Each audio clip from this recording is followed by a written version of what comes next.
What is up? My name is Mitchell Black. I'm the founder of Strong Side, and today we are going to answer a lot of questions. I don't have my audio hooked up right now, so for the next 3 minutes or so, you're going to have to bear with me on all this noise going on in the background, but we will get that taken care of. Don't worry about it. Today is Happy Friday. It's going to be really cool. Make sure that as we go through this, you can comment any questions that you want below. They can be about this topic or anything that I don't answer clearly, whatever.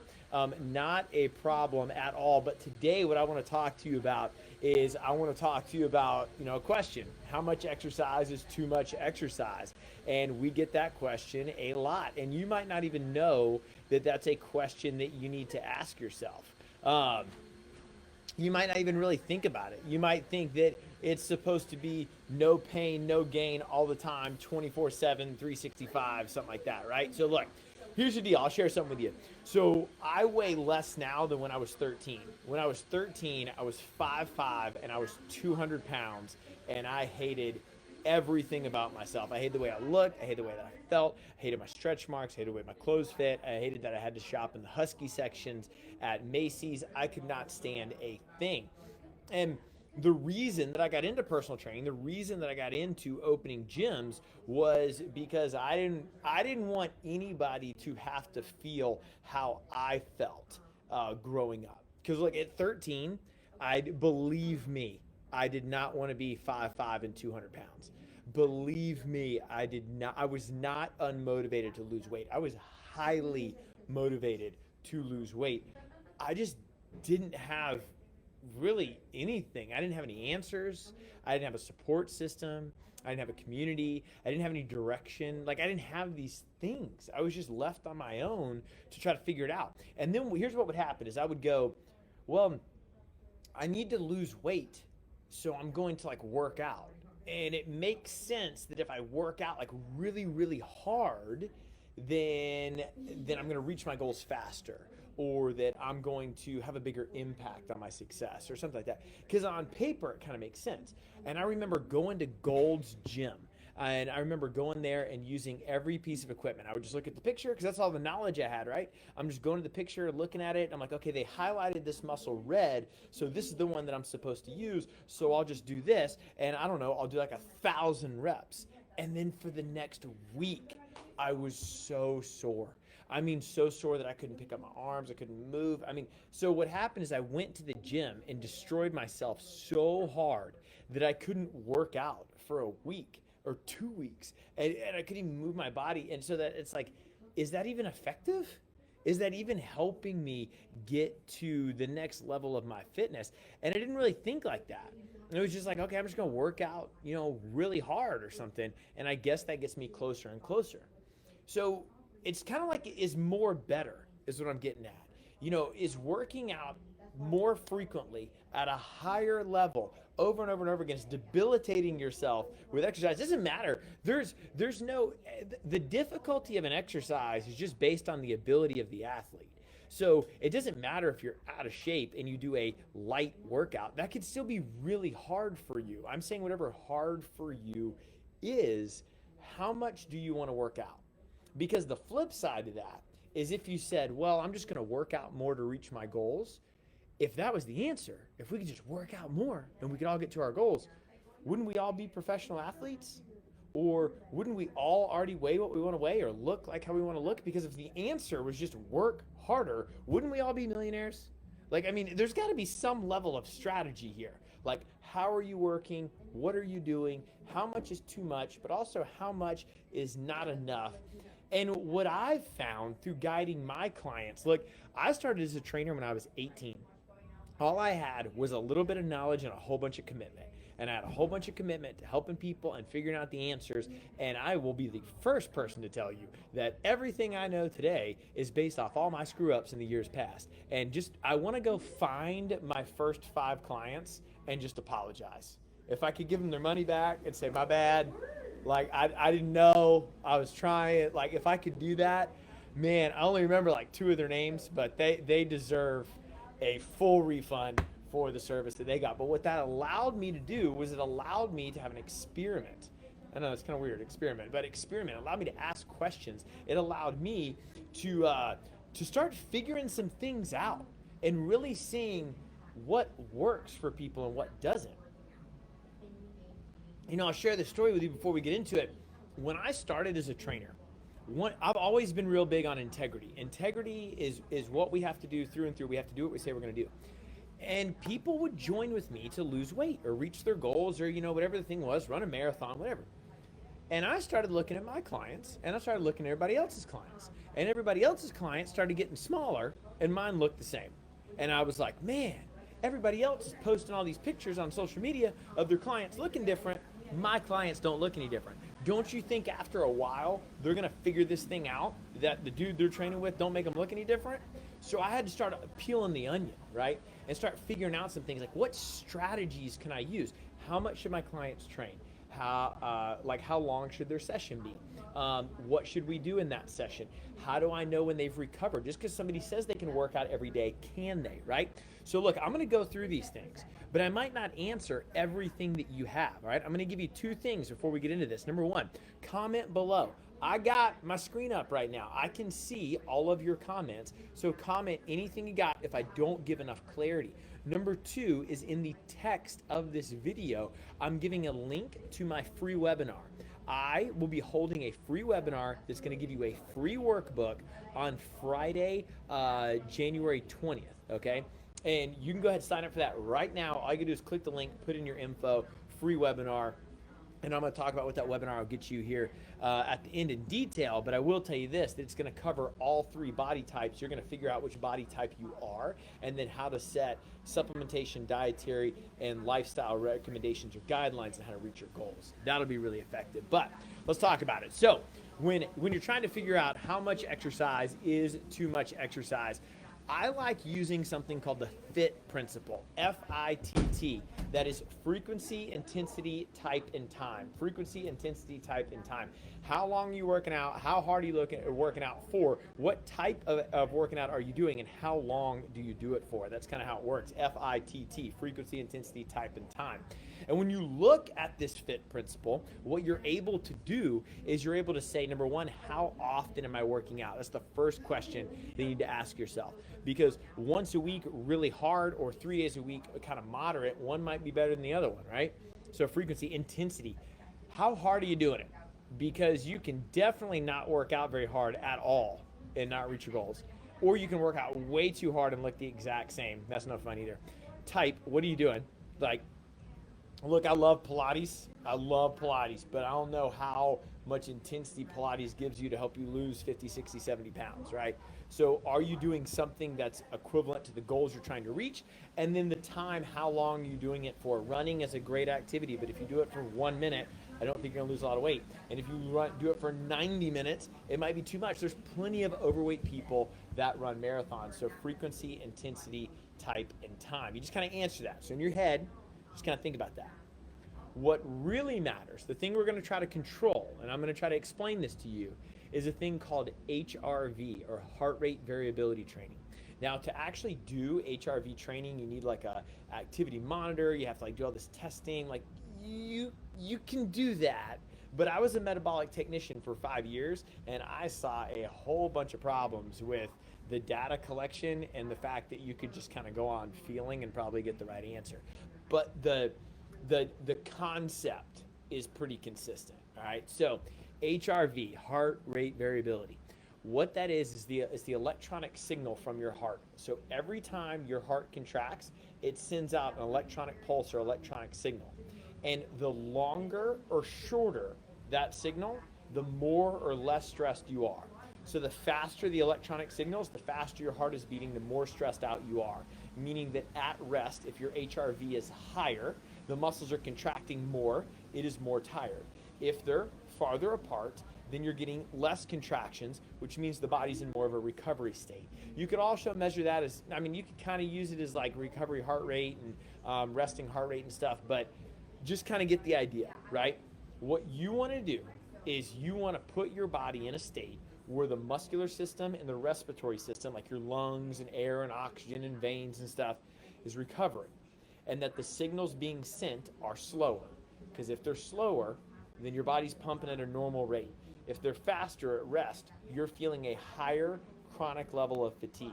So you are trying to lower the heart rate variability. That's what you're trying to do.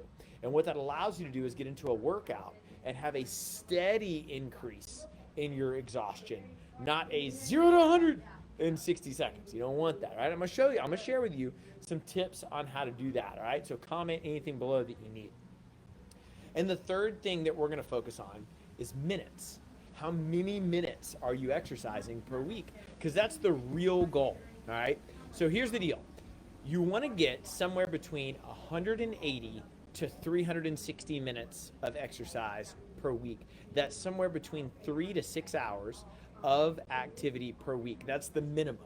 If I knew that, if somebody came to me and said they were doing 3 to 6 hours of activity per week, I would know they're in the normal range. I wouldn't think that they crossed into overtraining until they're training more than 6 hours a week. More than 6 hours a week or more than 90 minutes in a workout. There's a good chance that if you are working out for greater than 90 minutes and you are not eating during the workout, meaning like a goo or a gel or something liquid to refuel with, put calories back in your body, there is a good chance that you're overstressing or overtraining your body. But 3 to 6 hours in a week is really, really good. There was also a significant amount of studies done through all kinds of really good institutions showing that 180 to 360 minutes had your body raise its immune system to where you virtually didn't get sick throughout the year. And your chances of fighting diseases or this whole thing that we just went through with COVID and all that kind of stuff, it showed, they did it through 2020 and 2021, is that if you could exercise that many minutes per week, how much it lowered the chance of you getting any disease. Really, really good stuff. I can actually send that back out to you, but stay with the concept. 3 to 6 hours per week, 180 to 360 minutes per week, no greater than 90 minutes per workout. Now, here's the deal. When I say that and how you're measuring it is that you cannot have greater than 3 to 5 minutes rest in between your sets. So look, I know people watching this video might be out there that aren't strong siders, that don't come to our workouts, that are just boom, boom, boom, boom the whole time through. I mean, they're not just, you have a little downtime, but you get what I'm saying. So you ever go to the gym and like you look around and in between sets, everybody's texting, everybody's doing this. I'm gonna do 5 bench press and I'm gonna hang out here for 5 minutes and send a Snapchat or something like that. Arnold Schwarzenegger said it best. He said, "That's not working, that's playing. What is this?" And it is playing. If your rest time in between sets is greater than 3 to 5 minutes, then you cannot count that rest time in your 180 to 360. And not that you need to do all that math, just think about the concept there. If I'm resting 5, 6, 7 minutes in between sets, or I'm not really giving enough effort in between my exercises, and I don't get to count that time, what happens to my overall time? If I'm trying to get 180 minutes of exercise in a week, but I'm resting so long that I don't get to count that rest time, I'm only getting to count my exercise time of my bench press or my squat or whatever, all of a sudden I'm only getting 90 minutes of work time in the week. I may have been in the gym for 4 hours, but because I was sending so many text messages to my Tinder date that I didn't get actual work done. So I go to the gym all the time and I'm still overweight, right? So you want to look at exercise productivity. Are you actually exercising with no greater than a 3 to 5 minute rest in between bouts for 180 to 360 minutes per week? That's how much you want to exercise, which is 3 to 6 hours. I wouldn't even worry about overtraining until you go above that amount, all right? And I say overtraining in volume. Now, what you're really trying to do is manage stress. And this is a big thing that I'm gonna talk about. I dropped a note earlier in the description of this video. I'm doing a free webinar that's gonna be private, only the people attending that can watch this. It's gonna be on Friday, January 20th. I'm gonna send you a workbook to fill out. And in this workbook and in this webinar, we're gonna identify your body type. What type of body type are you? That way you can start understanding why your body might relate to stress, that's why I'm talking about this, stress differently. Stress can be good or bad. Stress does not just have to be that your kids are yelling at you. Stress can be that you won the lottery. All right, your body doesn't understand the different types of stress. Your body doesn't understand that you're working out right now. Only your brain understands that stress. So if I took that and I said, go run a marathon, how come somebody's body is physically capable of sustaining that stress? But then if I say, hey, squat 400 pounds, that person that runs a marathon can't squat 400, but the person that squats 400 can't run a marathon, right? Two different body types. There's actually 3.5, because there's a 2A and a 2B type body types that we're going to go over, and we're going to help you identify which body type you are and how your body most likely reacts to stress or training on the body, and then you can make those decisions to change your body. That's why you need to attend the webinar. So click the link below, put your info in, I'll sign you up. Free webinar Friday 12 o'clock January 20th. You get a free workbook. But the next thing I want to talk to you about is stress. So when I look at how much exercise is too much exercise, you need to stay in that minute range of 180 to 360 minutes per week. And then what is stress? So stress is overload. I know that stress has all these fancy names to it. I gotta get another sip of coffee. I know stress has all these fancy names to it and all these crazy definitions. It's really just overload. So like I've done a couple Ironman triathlons. I love running. The Ironman triathlon is 140 miles. I love running and I love biking. A 2-mile run to me is not overload because I'm so used to doing that. And my body is type 1 muscle fibers, which you'll learn about in this webinar. Like, that's not enough overload to consider overtraining or too much exercise. But if I've never run before and I go run 2 miles, well then that would be significant overload because it's way over anything that I've done. You also have different overload per muscles. So you're going to learn this stuff in the webinar. In the webinar that we're going to do on January 20th, this is what you're going to learn.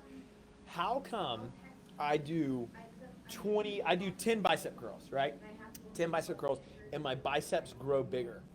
But I do 30 sit-ups, and my sit-ups don't get any bigger. My sit-ups don't get any bigger. My abs don't get any bigger. My abs stay the same size, and they get really lean, where my legs might get bigger, my arms might get bigger. Those are all different muscle fiber types, and they respond differently to different types of stress. So whether it's positive or negative, what you're trying to do is say, okay, if I was going to ask the question, how much exercise is too much exercise? The first thing I need to tell myself is, how much did I overload my body? So if you're like, what does that mean? How much hard crap did you do? That's it. How much hard crap did you do? Because for me, like, I'll give you an example. I love cycling, like I said, and I have a Peloton. And if I get on the Peloton and I go for 30 minutes every day, and I just kind of breeze through it, I'm checking my phone. I've caught myself do that. You get on the Peloton, check your phone, whatever, and I get done. I'm probably not going to see results because my body has been to this fitness level. And if I'm sandbagging it here, checking Instagram, I'm not overloading my body. My body only adapts when there's overload. It doesn't mean that you have to kill yourself. It just means you have to do some hard stuff every now and then because your body wants to be weak. Your body does not want to work out. Exercise was man-made not too long ago. Look, dude, guys, we've just had cars like 100 years. There's people that are older than cars. I'm pretty sure that's true. I'm pretty sure there's people on this planet that are older than the Ford Model T. All right, so it's pretty old, but it's not that old, like in humanity, right? So we had to invent exercise as something to do because we got so sedentary. Your body wants to find a way to be weak and conserve stuff. So you got to do stuff with overload. So here's the deal. What that equates to is when you say how much exercise is too much exercise. It's too much exercise when you're coming to the gym every day and you're not able to give as much effort. You're only able to operate here, but you're like, oh, I guess I got to go to the gym every day. No, you don't. You need to come to the gym, let's say 4 days a week, where you can give this much up here. Because when it drops down here, you're not able to consistently do anything. You need to be up here is where you need to be. So you want to make sure that you're overloading your body when you're working out. When you work out, you need to be able to do some stuff that gets you like, ooh, I'm really out of breath. Ooh, man, that squat was really challenging. Oh, I thought I was going to get 10 wall balls. I got 11. Oh, man, I thought I was going to run at this speed. I'm going to run a little bit faster. You got to do something different. A different format, a different level of intensity, a different duration, something different. Now, that doesn't mean every day. It could be every month or two. You know, at StrongSide, we change cycles every month to keep it fresh and energizing, but also so your body keeps changing. But If you don't change it, if you just do the same thing every day, you do 45 minutes on the Stairmaster every day, you'll be really good at 45 minutes on the Stairmaster every day, but your body will not overtrain because it's actually undertraining. And then if you're working out so hard that your body's consistently sore and you're working out greater than 90 minutes at a time and your total exercise time throughout the week is over 360 minutes, ooh, man, you're more than likely overdoing it. You're overtraining. You're just working out really hard. You're that person who runs a marathon and is still 50 pounds overweight.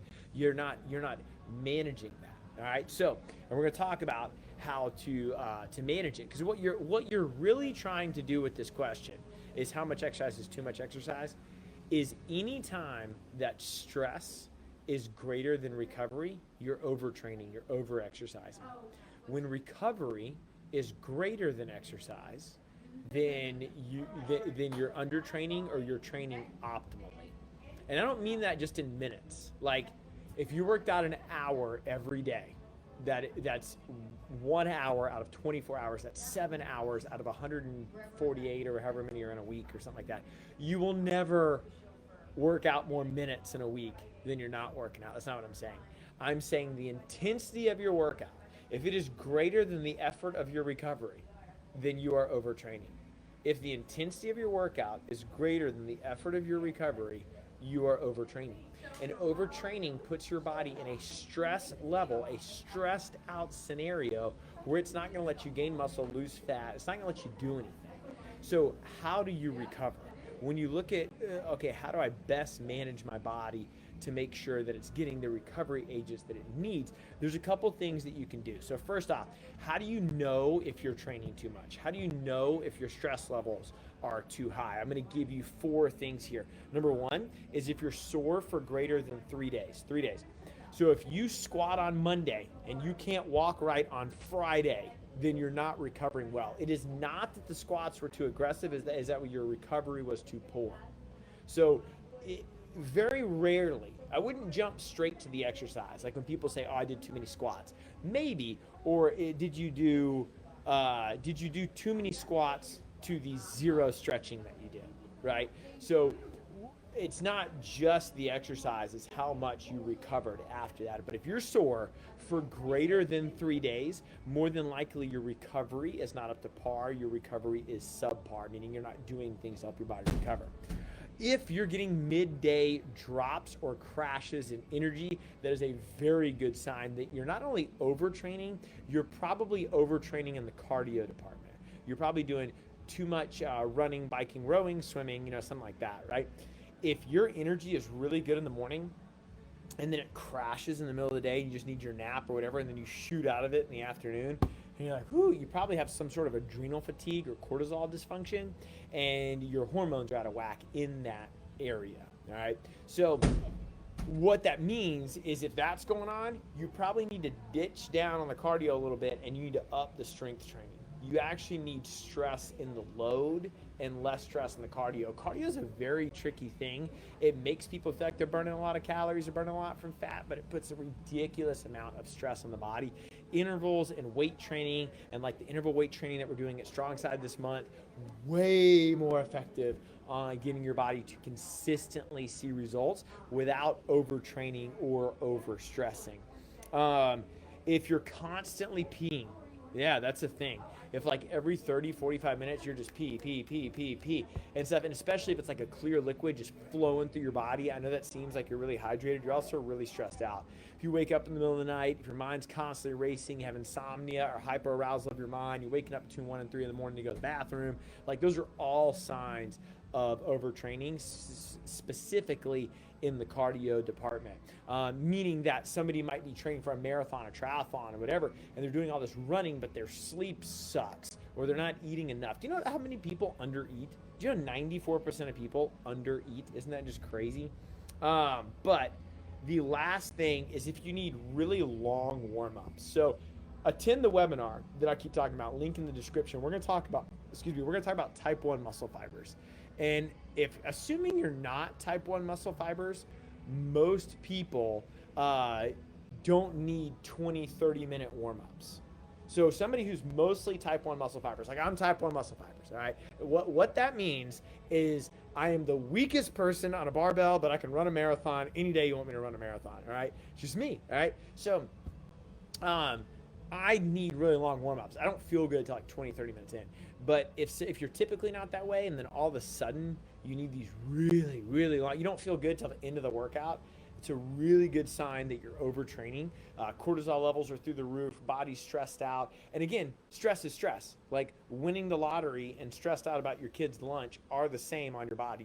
Your brain understands the difference. Your body's just stressed. So exercise stress can get you beat up just as much as everything else. So a couple signs there. So if you're sore for more than 3 days, midday crash or energy drop, constantly peeing and needing long warm-ups are really big signs of overtraining. And if you can comment anything you want below, I will answer them. And if this intrigues you, freaking free webinar and free workbook, I'm telling you, just click that link and fill it out. But so if that's you, if you're like, oh man, that's me, oh, what am I supposed to do? All right, how do you, like, what should you do? I'm going to give you some nutrition and exercise tips, all right? I'm not going to touch lifestyle today. That's a big thing that we're going to dive into in the webinar is lifestyle. But I'm going to give you some nutrition.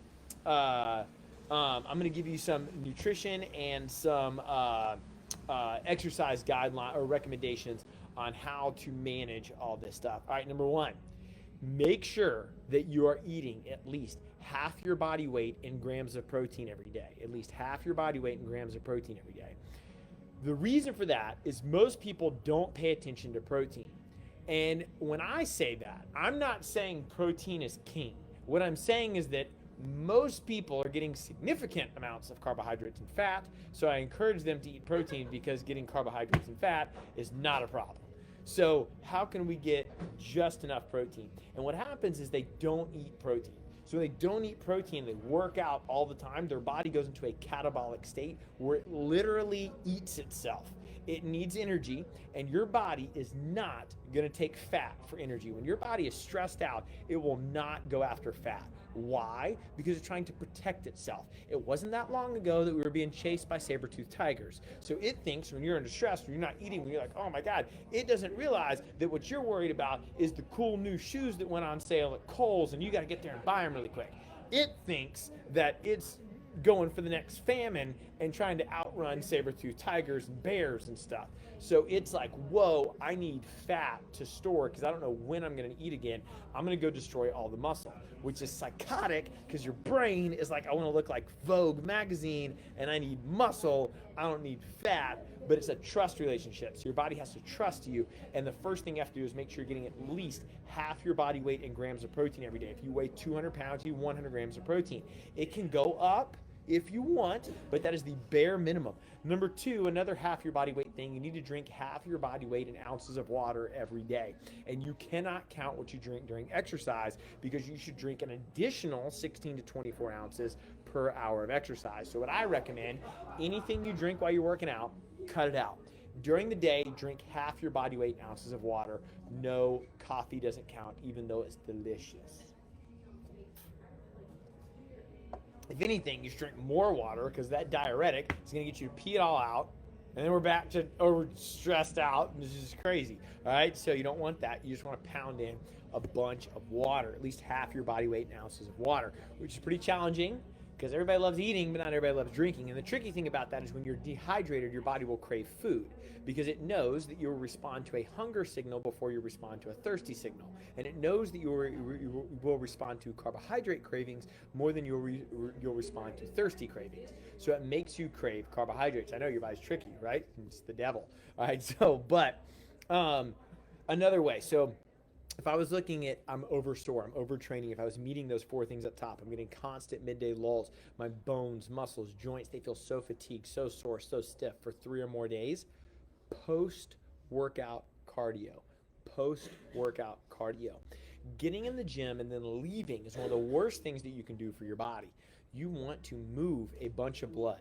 The main reason that people get sore is that blood without oxygen sits inside the muscle, and that's called deoxygenated blood.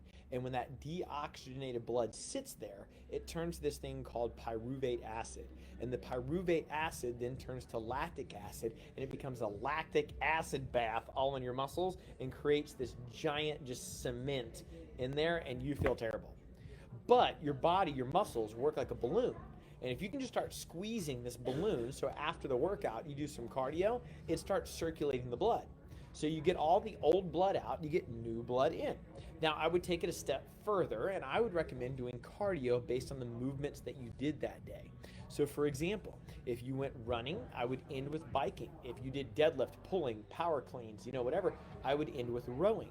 If you did pull-ups, I would end with skier. Do something, do relative cardio, something that looks like what you did. I would strongly recommend saying, okay, we did a bunch of deadlifts today. I'm gonna hop on the rower when I'm done. I'm gonna do 1,000 meters at a pretty aggressive output, and I'm gonna circulate that blood. So here's the deal.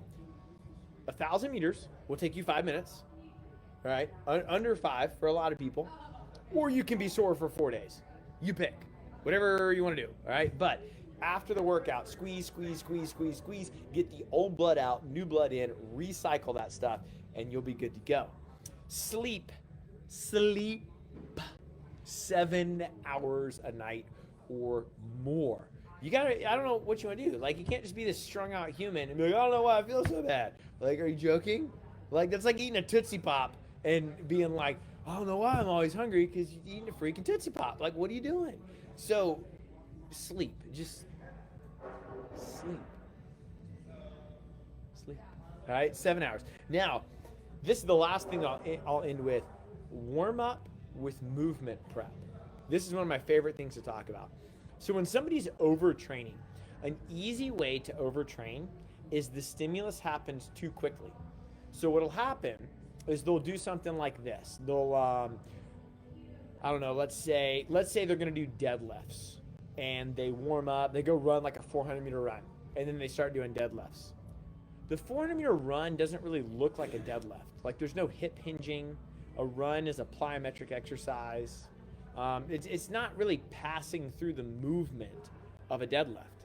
But a banded good morning looks like a deadlift. Superman's look like a deadlift. Rowing looks like a deadlift. What you want to warm up with is things that look like the main thing that you're going to do that day. So if you were going to go run, should you warm up stretching, or should you warm up with a jump rope? I would recommend warming up with a jump rope, because a jump rope mimics the activity or movement of running. If you're going to do a bunch of pull-ups that day, are you warming up with jumping jacks, or are you warming up with like PVC pass-throughs and band pull-aparts and doing the things that actually look like the thing that you're going to do that day? If you're going to do snatches, are you warming up with push-ups, because that doesn't look like a snatch, or are you warming up with upright rows and maybe wide grip shoulder press? Movement prep is when you do the thing that looks like the thing you're going to do. And if you jump straight to the activity without doing the thing that you're going to do, it'd be like Michael Phelps warming up on a bike and then hopping in the pool. Like, that's not going to work. They're swimming laps before they get into the pool, right? You need to do things that look like the thing. That way your stimulus is gradual, and that HRV that I talked about at the beginning stays steady on the way up. And what that will allow you to do is movement prep. That's why a lot of the warm-ups, or all the warm-ups at Strong Side, have breakdowns of the actual big heavy lifting strength workout thing that we're going to do later, to get your brain to talk to your body. Because a proper warm-up warms up your muscular system, your neuromuscular system, and your aerobic system, meaning your brain, your heart, and your muscles need to all be warmed up for 8 to 12 minutes before a workout. All of those things are really simple nutrition and exercise related activities that you can do to make sure that you're not overtraining. Because look, if you could just eat less and exercise more, and that's all you had to do to lose weight, I wouldn't have a job. I'd have been put out of a job a long time ago. And if you could just exercise more to reach your goals, this place definitely wouldn't be open, because you would just go walk a mile and be like, hey, look, go me. Like, I'm not saying that it's overly complicated. I'm saying that it's not easy, and it requires some attention. You have to ask the right questions. You have to be consistent, and you have to listen to your body. But in listening to your body, you have to know the questions to ask. And the questions to ask live in something like, how long am I working out for? Are you visiting that minute prescription that I gave in the beginning? Feel free to rewind this when this live goes up. If you're resting for longer than 3 to 5 minutes in between sets, maybe you should speed that up a little bit. What are the signs of overtraining? Did you hit those 4 things, and then how could you do it, right? Look, that was kind of a broad overview, just talking about, are you working out too much? The real thing that you need to know is what is your body type? And I'm going to go over 3 of them. I said kind of 3.5, but 3 of them. And I'm giving a free webinar on Friday, January 20th at 12 o'clock. And the link to it is in this description. I'm going to send you a free workbook. It's going to be a private webinar. It's going to be me and you. We're going to be hanging out, and I'm going to walk you through this workbook. And this workbook, you're going to be able to figure out what your body type is. Do you operate more this way? Do you operate more this way? Do you operate more this way? Once you know that body type, you then have a very good understanding of how your body will respond to stress. I'm the body type that can run a marathon. What if you're the body type that can lift really strong? What if you're the body type that can get to be a bodybuilder? You know, the guy who runs a marathon can't be a bodybuilder, and the guy who's a bodybuilder can't be a football player. Why are these body types different? So how do you train them? What questions should you ask based on the body type that they have? And then what you need is supplementation, nutrition, and lifestyle guidelines on how to reach your goals based on your body type. And that's what you're going to walk away with. You will walk away at the end of that webinar filling out your workbook saying, this is my body type, this is what I need to do for my nutrition guidelines, supplementation guidelines, and lifestyle guidelines to reach my goals on a lose weight or gain muscle spectrum. We're going to talk about those 2 things. I'm going to break it all down. I'm going to spend about 90 minutes with you. I'm going to give you all the answers to that. I'm going to break it in there with you, or break it down there with you. You can send this link to your friends. You can share this video with your friends. We're going to put this on YouTube.